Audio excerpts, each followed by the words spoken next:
tratta appunto di cercare di puntare Mi sono soltanto sentito sui solo a fatti portare che avanti sono questa indagine, ha detto di fronte alla conclamati, sui fatti commissione che sono parlamentare d'inchiesta sul sistema sicuramente bancario e finanziario il procuratore reggente di Treviso Massimo De sostenibili in Bortoli, giudizio. titolare dell'inchiesta su Veneto Banca, chiamato a rispondere ai quesiti dei commissari, molti dei quali veneti, sul crack della Popolare. De Bortoli, al termine dell'audizione, ha voluto sottolineare in che condizioni la procura trevigiana abbia dovuto lavorare.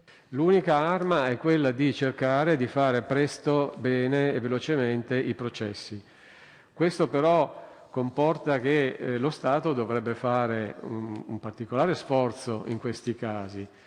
Io per esempio, scusatemi se poi chiudo, un piccolo sfogo, io francamente mi sono sentito solo a fare questo tipo di indagine. L'unico aiuto l'ho avuto dalla Guardia di Finanza, abbiamo chiesto risorse soprattutto di personale, materiale, non abbiamo avuto assolutamente nessuna risorsa aggiuntiva per fare questo processo. Abbiamo una carenza anche di personale amministrativo che è incredibile. 2 i procedimenti in corso a carico di Vincenzo Consoli, che davanti alla commissione De Bortoli descrive così per spiegare la gerarchia all'interno di Veneto Banca. E lui era il padrone assoluto, addirittura è emerso che non solo poteva far licenziare a suo piacimento qualunque dirigente fosse a lui sgradito, ma poteva addirittura far allontanare anche gli amministratori o i sindaci della società. Quindi lui era veramente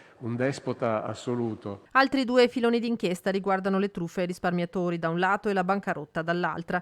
Unico fronte, quest'ultimo, con margini più ampi per arrivare a un risultato definitivo dal punto di vista penale. Il destino degli altri processi è già segnato. Tenuto anche conto della situazione molto difficile in cui versa la Corte d'Appello di Venezia, purtroppo devo dire che è molto molto probabile che tutti questi processi poi alla fine non arriveranno ad una sentenza definitiva. Sarebbe già comunque positivo almeno che si arrivasse ad una pronuncia di condanna, perché almeno le statuizioni dal punto di vista civilistiche, quindi a favore delle parti civili, quelle comunque rimarrebbero efficaci.